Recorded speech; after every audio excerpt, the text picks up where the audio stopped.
Welcome to the Closer Experience, our midweek experience at the Leadership Church. Closer is a place where believers can grow closer to God.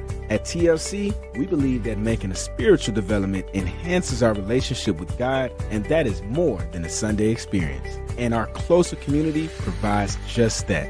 And now, the Closer Experience.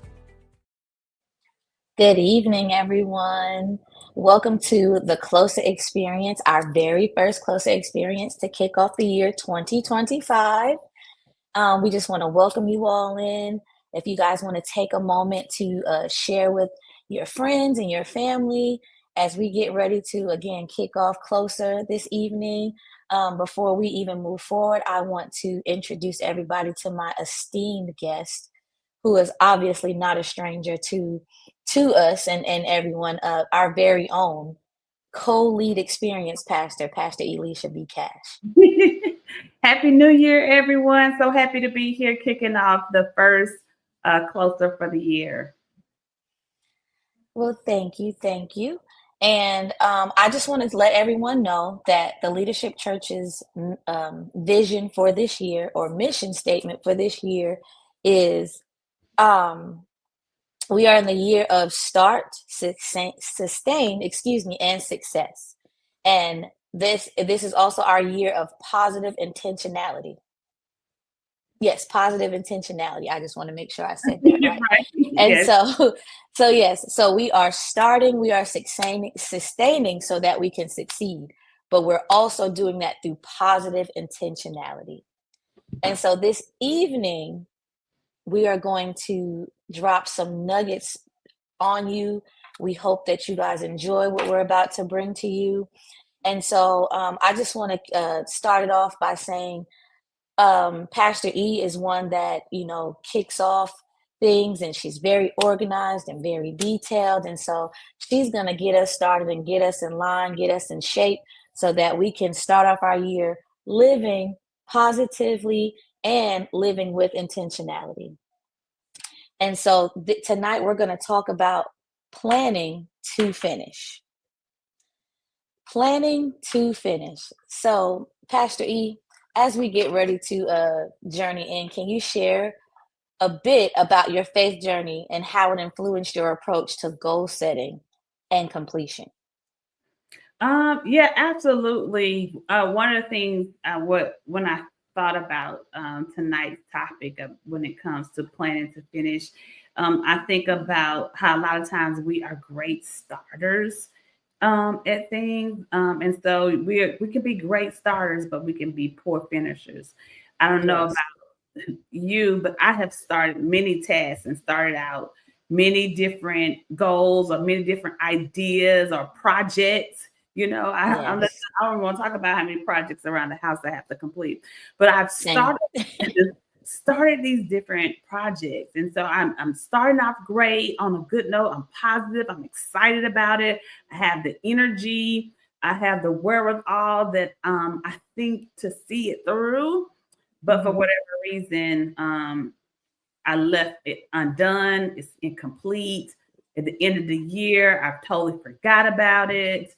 And so I don't think that I had a plan to finish. I had a plan, to start. Okay, I'm going to start this thing, but I didn't have a plan to see this thing through to fruition. And so it goes back to our New Year's Eve message which is titled Complete the Task. Like, this is the year that we will be completing what God has started in us, completing the task, things that we have, set in our life goals that we have set up for, completing that. And so, my faith journey is just been very interesting regarding how I approach completion is how I look at it from a biblical standpoint. And I'm like gibberish in the mind because I'm trying not to go too fast. No, you're good. And so, but from a biblical perspective, God presents consistent. He's a consistent finisher in our lives, right? He talks a lot about being confident of this, that he that began a good work in us shall complete it, Yes. And so think resonates with me a lot when it comes to, mirroring my faith and believing and trying to complete goals and trying to complete things that God has ordained for me to do. I want to be known as a great finisher. Yeah. I think that is one of the things that helped me be faithful to what God has called me to. Then also, I think Hebrews 12:2 talks about fixing our eyes on Jesus and how he's the pioneer and he's the perfecter of our faith. And so we're looking for perfection, but God, he's the perfection of our faith. A lot of times he just wants us to get in there and do the very best we can and finish it. And so those are my approaches to helping me set goals, is to having a mindset that I don't want to just be a great starter. I want to be a great finisher as well. Finisher, yes. Absolutely. I can amen that, all of those sentiments, because I too have all these ideas in different areas of my life too. And I'm just like, oh, I can do this and I can do this and I can do this. I can't tell you how many pending projects I have for some of everything. And that's where they're sitting. They're sitting in a pending status because, like you said, I had a vision of what I wanted it to be, but I didn't have, like you said, I didn't plan to see what the end is going to be. I could only hope and imagine and dream what I want the end to be, but I don't have a clear, consistent plan to see me through to the end. So hopefully your nuggets of wisdom tonight will help shift that and change it from pending to completed. Yes. Yes. So what would you say are some of your past experiences or challenges that have shaped your perspective on finishing what you start? Ooh. I said it again. What now? What are some of your past experiences or challenges that have shaped your perspective on finishing what you start? I can tell you mine. Procrastination. Okay. Procrastination. I am one that in my ideas and visions of grandeur, it's like, okay, anything can stop me. And then I'm like, okay, I'm going to get back to it. I know I'm going to get back to it. I'm going to get back to it. And here we are years later, and I'm still waiting to get back to it. So procrastination, I know, is my challenge. Mm-hmm. And I hear you, because I think we talked a little bit about that on New Year's Eve night too, and I talk a lot. And so that word procrastination, I want to say it was my teacher in the 11th grade. Procrastination, thief of time, and so it resonated with me. Why? She said 1 million quotes every day. We got quotes, and we used to have to know them by heart. Why does that one resonate with me the most? Procrastination is the thief of time. I have no idea. I can't tell you, but it just did. It stuck to me like glue. And maybe because inwardly God knew that I was struggling with procrastination, that I would, was warring with procrastination in my youthfulness. And so it was something that I was going to have to conquer at an early stage if I was going to accomplish anything in my life. And it's like, okay, we like to put off the things. Well, I noticed I like to put off the things that I'm not so good at. That's going to require a good bit of my time versus the things that I can get to and I can do it real fast, And so I find myself bubbling the things up to the top of my priority list of the things that I was good at, but the things that was going to take more work that were necessary, I would put them off. And so I wanted to overcome that. And the way that I began to overcome that, whether it was in my relationship, marriage, for 20 years, it's taught me the importance of commitment. I've been married 20 years, and it's taught me the importance of commitment and perseverance. Like any long-term relationship, marriage comes with challenges. It just does. And there have been things in my marriage that I procrastinated on working on because there were things that I were not necessarily the best at, right? So I would focus on the things that I was that was in reach because that was easier for me to obtain, right? Exactly. But the things that I was not so good at, that was going to require more of me, to go a little bit deeper, I didn't want to tap into that, So I'll talk about a little bit more about that in February when we talk about relationships. Okay. But I just want you to know that, that piece was there. And so commitment has instilled in me the belief that finishing what you start often requires dedication.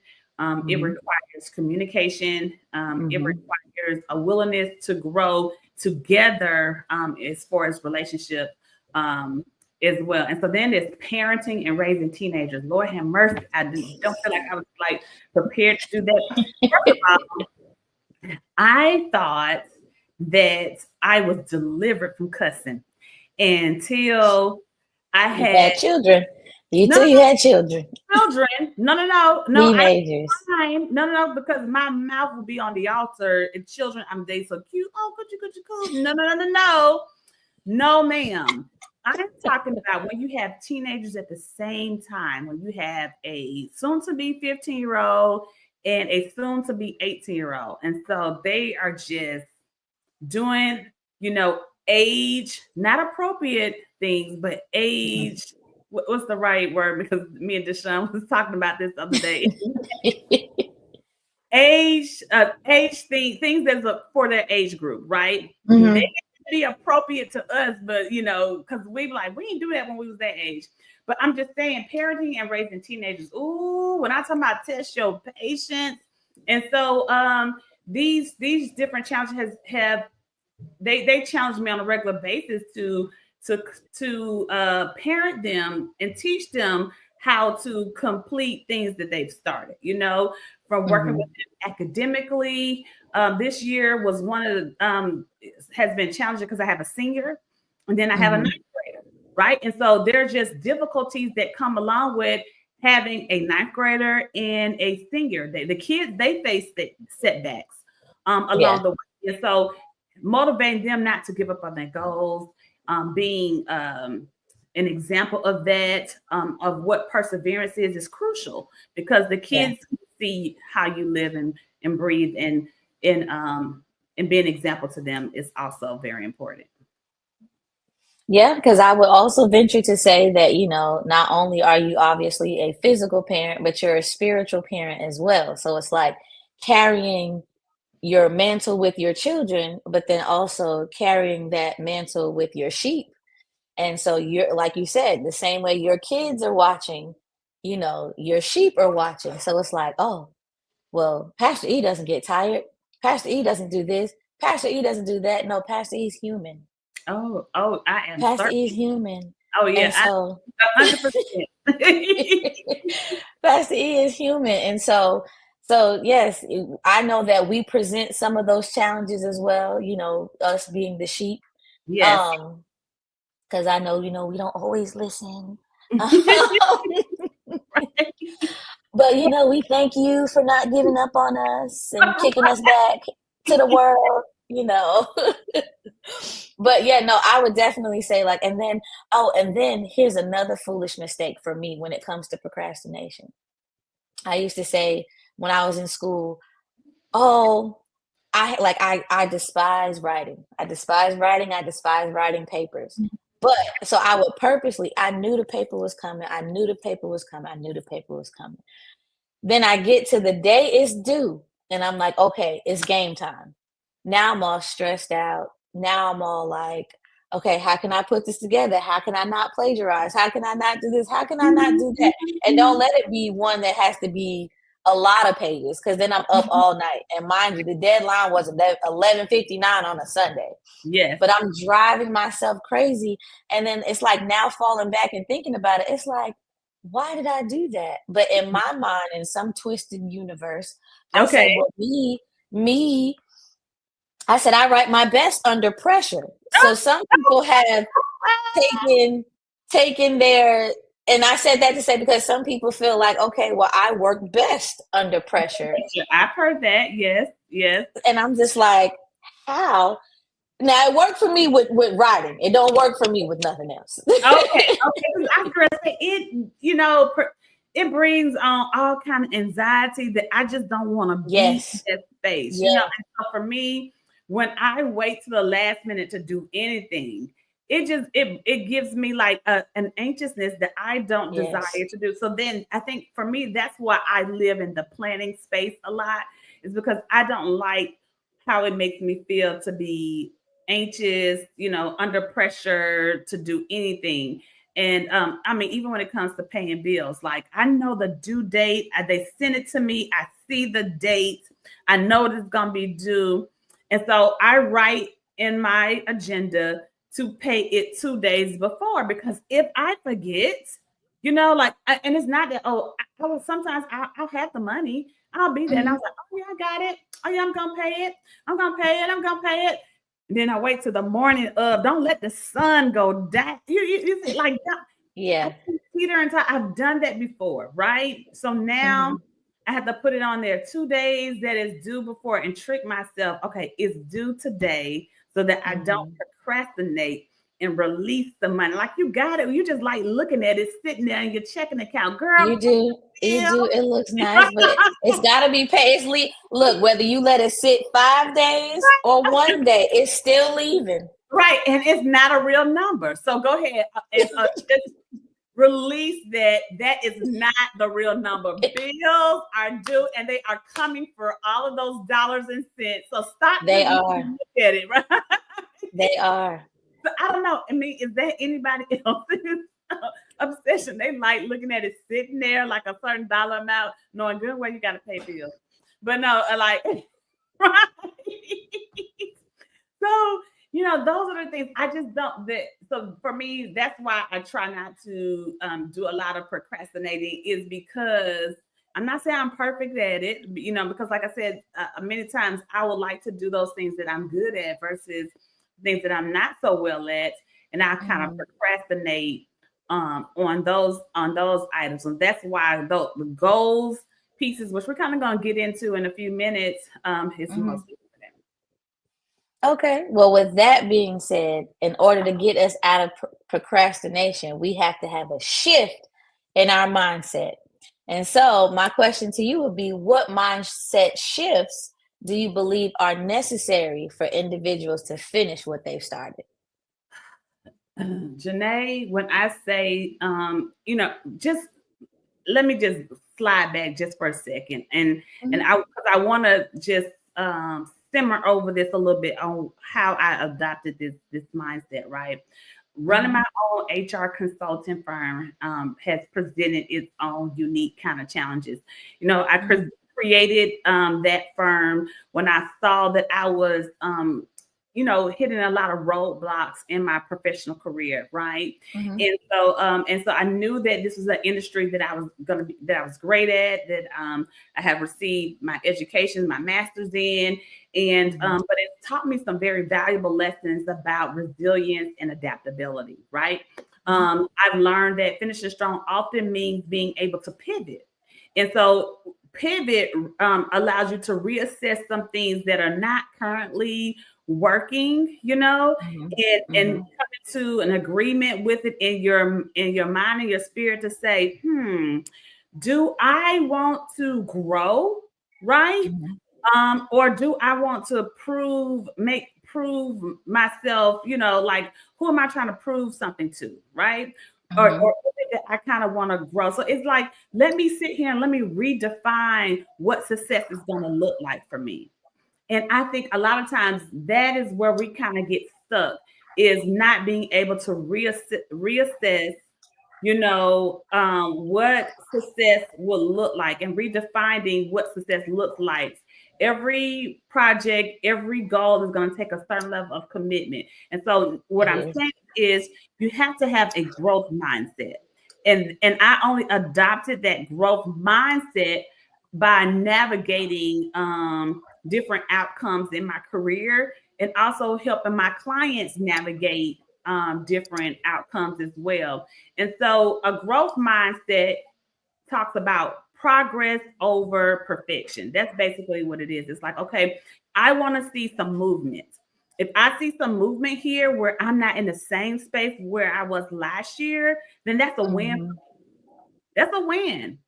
That's Yeah. a win. Like the closer I get to my ultimate goal, I see some progress there. And so it allows us to shift from thinking the fear of failure, because then you'll be able to say, oh, if I see a little small progress, then that's success. So you're redefining what success look like. And a lot of times we get stuck in thinking, okay, I'm not successful, because you haven't defined what that measurement of success looks like. So Mhm. maybe go back and redefine, if I start this, if I start this, if I complete a little portion of this project, then I'm successful. I see some movement. You get where I'm going? I'm not where I was last year. So Yeah. that growth mindset is what helped me the most. It helped me overcome the fear of failure. Yeah. It also helped me to overcome the fear of rejection, because then I was feeling rejected in my industry because I wasn't, making a certain matriculation. But when I started to see growth in some of my clients, and I started to see growth in some of the contracts that I was getting, I was progressing in my career. Then I started to say, hey, I'm finishing something. I'm completing something. And so you got to chunk them down into manageable steps. And I think that's what helps me mostly. And I'll just do as Pastor Tony says, a quick commercial break. And I think what would also help is that I know a lot of people get caught up in the comparison syndrome. Mhm.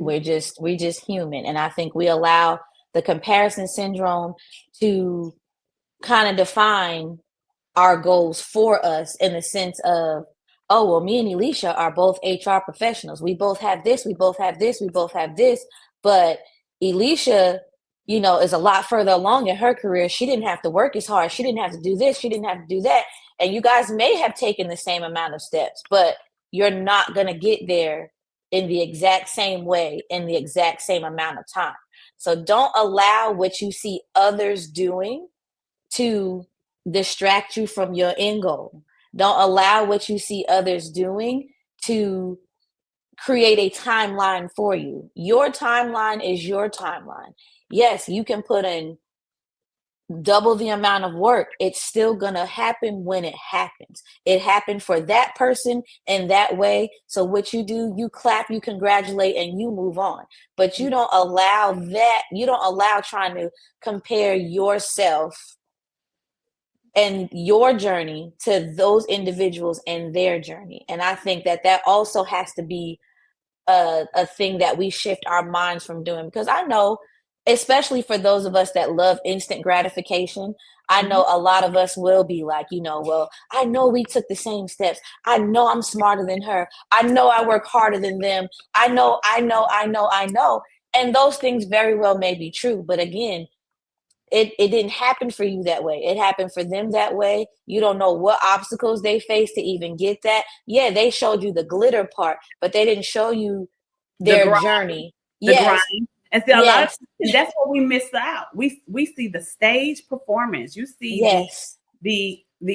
and so my anointing did not come from the finished product of where I currently am in my career and in my consulting company. My anointing came through the struggle. It came through the perseverance. It came through the rejection. It came through the let me take your master's degree off the wall and remove it from your signature after it was something that I earned. Yeah, You don't know that story, exactly. that trauma, those are that part we don't see. You don't see that. You don't see the grind. You don't see the behind the scenes. You don't see all the different networking avenues. You don't see all the different applications. You don't see all the no's. You don't see all the person, how many applications the person had to put in order to get to a yes. You don't even know all the interviews the person had to go to get to a yes. All you see is the yes. And then all you see of them is the thrive, but you don't see the grind. So we have to be very careful not to assume, and sum it up based off of what you see a finished product. Yes. To not know what God took them through or what God continues to take them through in the backdrop of success, because there's the front end of success and then there's definitely the backstage of it as well. Well, with all of that being said, how can someone reignite their passion for a goal that they've lost interest in or they feel discouraged about? To me, it's about reevaluating your why. Knowing your why is huge. It's a huge component to why you navigate, why you move the way that you do. It just is. Because when you reevaluate your why and then you break it down into manageable steps, that'll help you reignite your passion for it. Like, why you want to do this? What's your real reason? Like, why is this important? And then why now? Why do this right now? Like, why do you have to have this thing? Like, what is that about? And so once you kind of, reevaluate that, then that'll kind of help you identify your lost interest or what made you get discouraged by it.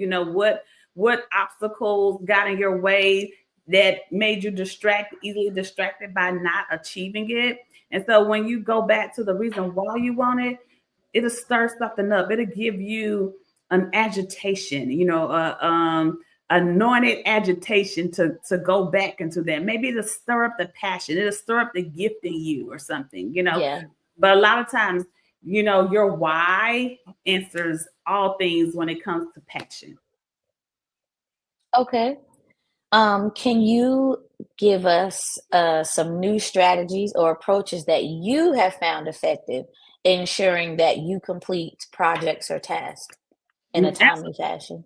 Yeah, absolutely. I shared this the night we did the New Year's message when I talked about when Pastor Tony and I was talking about completing the task, right?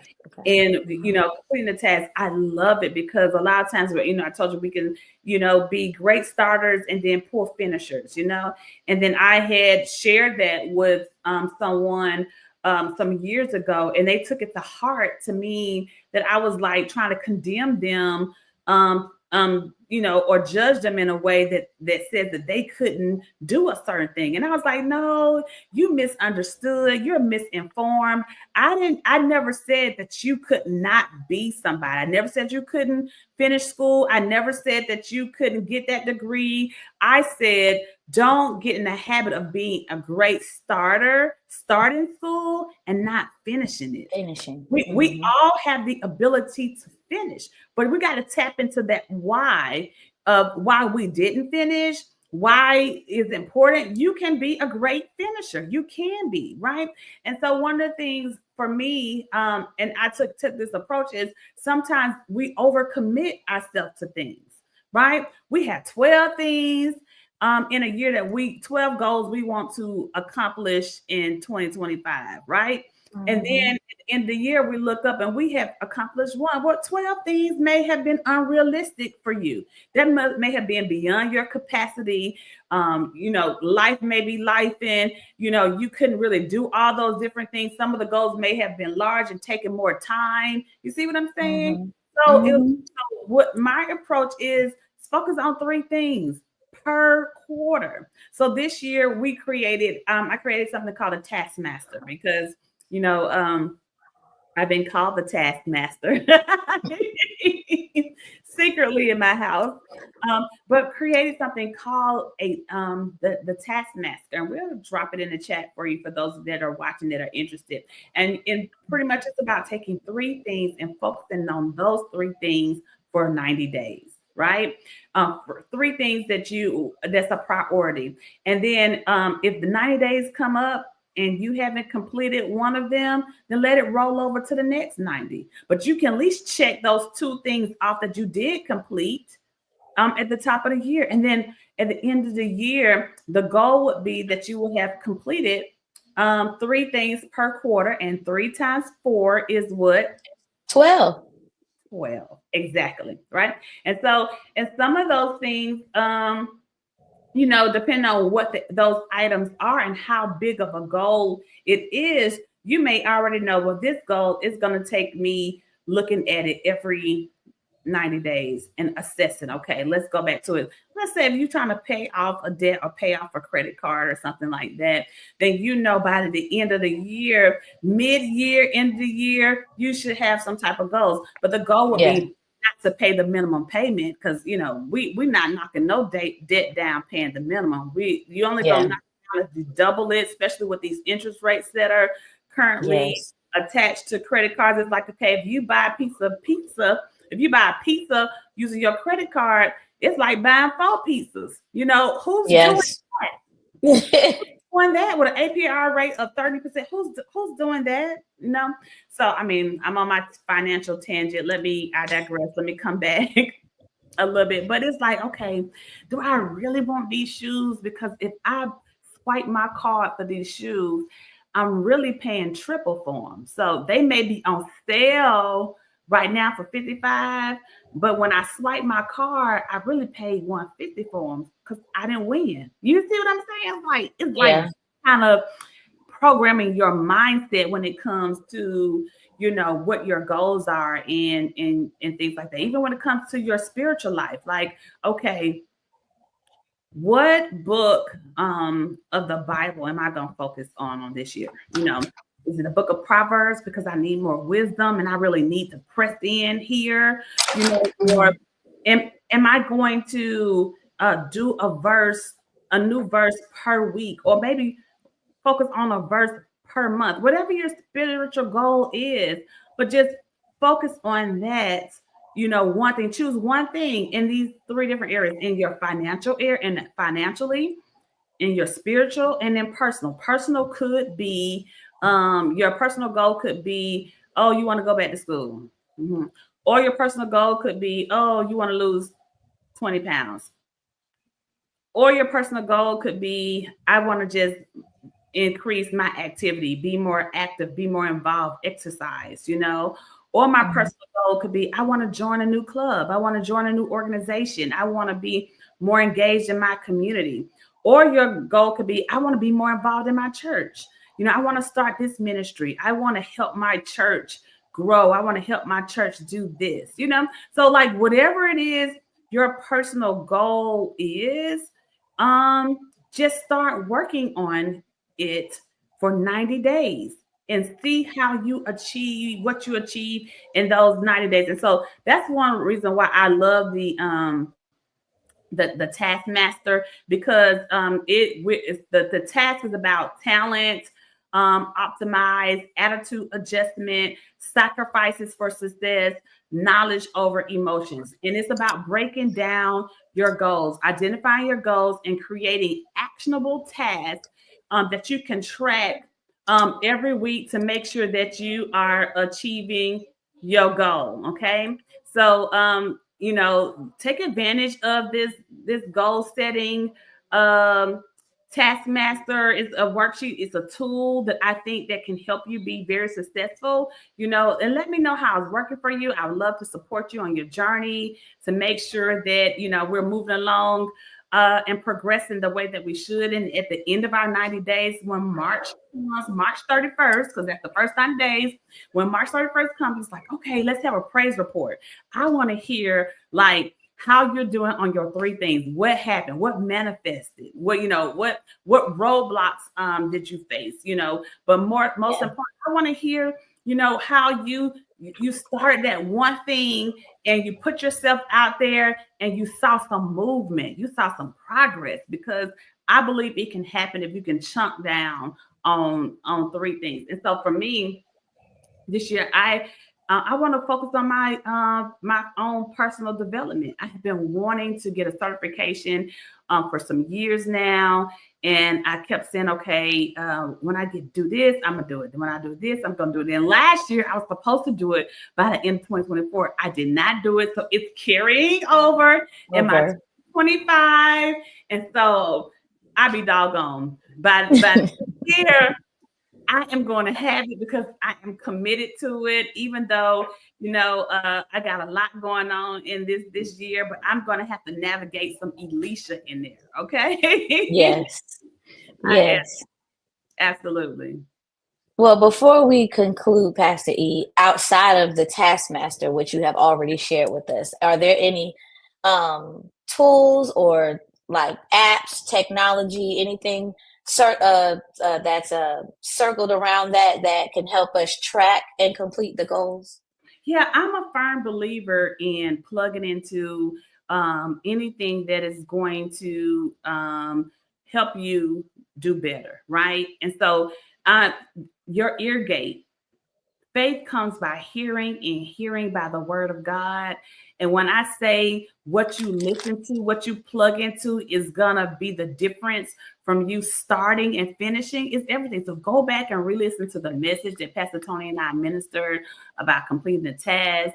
I say, commit to reading the word, commit to a 6 a.m. or whatever time you want to pray, but hearing from God.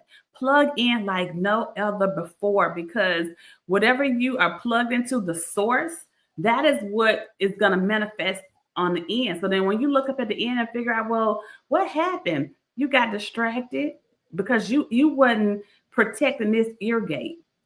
You weren't listening to the word, you weren't studying the word.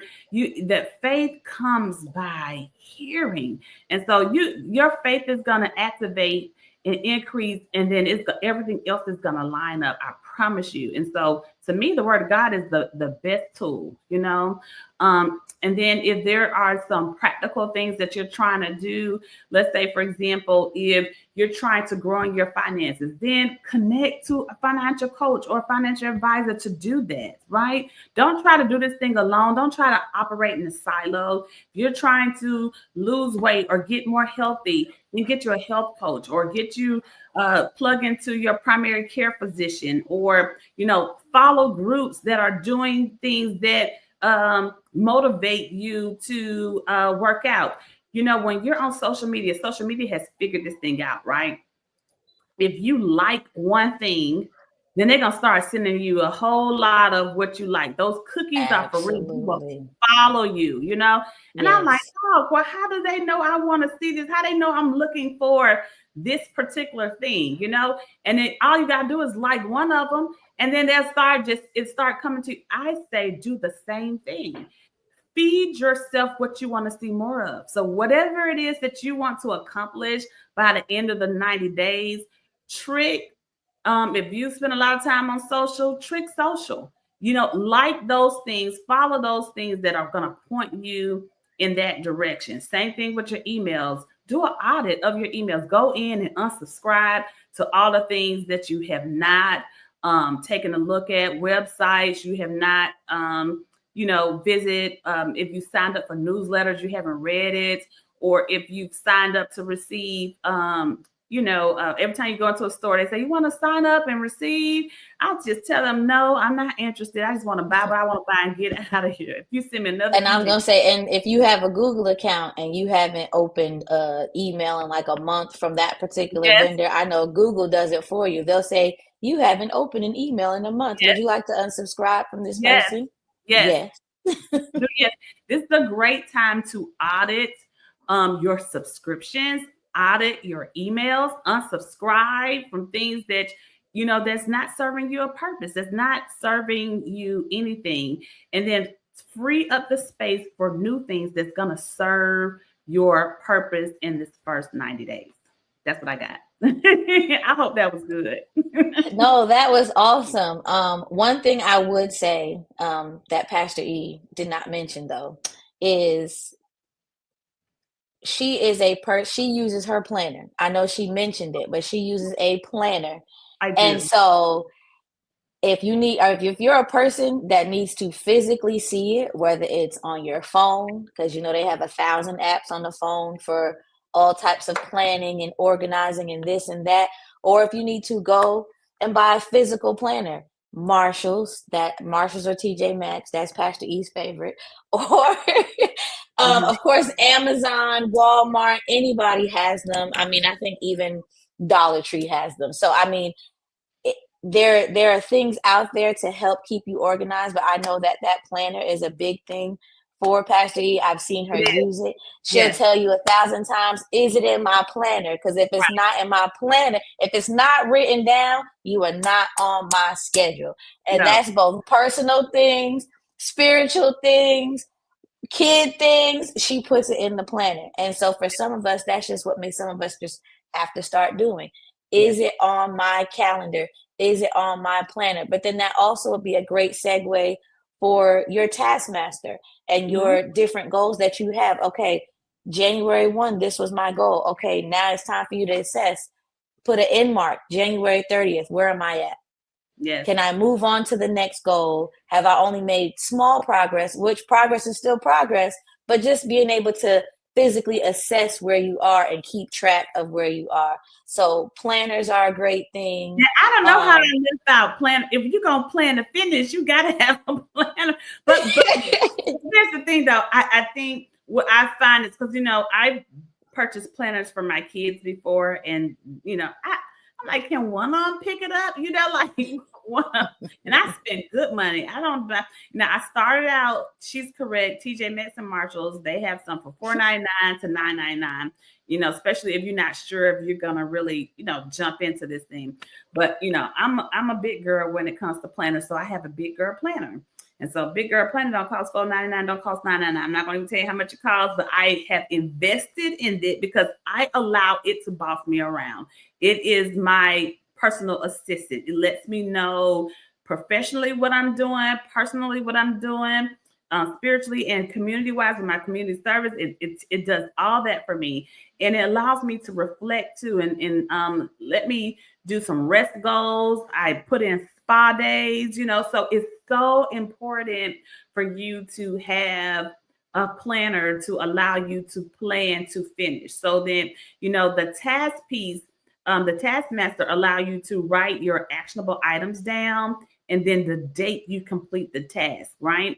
But it also allows you to mirror it with your planner too, because you need both interchangeably. And so, hey, like if you're not because see, I like to write stuff down. I got to feel the papers and flip it and stuff, like that. I feel accomplished when I check stuff off. I get that ink pen, so hit on the ink pen, and then I have a certain ink pen too, and I just want to check it off.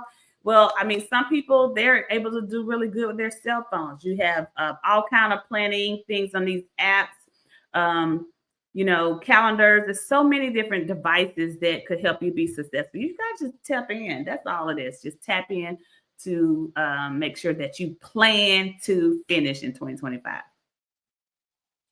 Well, we want to thank you, Pastor E, for taking the time to help get us started, get us revved up, getting us on the right path of planning to complete the task. Yes. That is our end goal. That is our main goal. We are planning now in January and Q1. So we have a story to tell and some finished tasks at the end of this year. Absolutely. We want to be just like Noah. God instructed Noah to build an ark, and to save his family. And he did it bit by bit, gathering animals and things of that nature. Because a flood was coming. And so planning to finish means despite challenges and anything else that you're going to face, you have to be meticulously follow God's plan for your life, complete the task, and fulfilling the plan that God has for your life. And I believe that God wants that for you as well. So thank you so much for joining our program. Well, we appreciate you again, Pastor E, for joining us tonight. For those of us who are consistent watchers, we ask that you share this with those people that could definitely benefit from planning in 2025. We also ask that you like, you share, you subscribe to our pages, so that way you do continue to get the notifications for when we do go live on Wednesdays for our Closer experience and on Sunday mornings at 10 a.m. for our worship experience. If you would like more information on how to do that, that is below us on the screen here. And we would love for you to be a part of our Closer community. That way you can receive more information on how to connect with us on Wednesdays and Sundays. We appreciate you being a part of our broadcast tonight. We hope that something that was said to you or that you heard resonated with you. And we hope that you come back again next week as we see what is ahead of us, what lies in store for us while we are on our journey of completing the task. So we appreciate you, and we just want you to have an awesome year and a good night. Thank you so much. Happy New Year.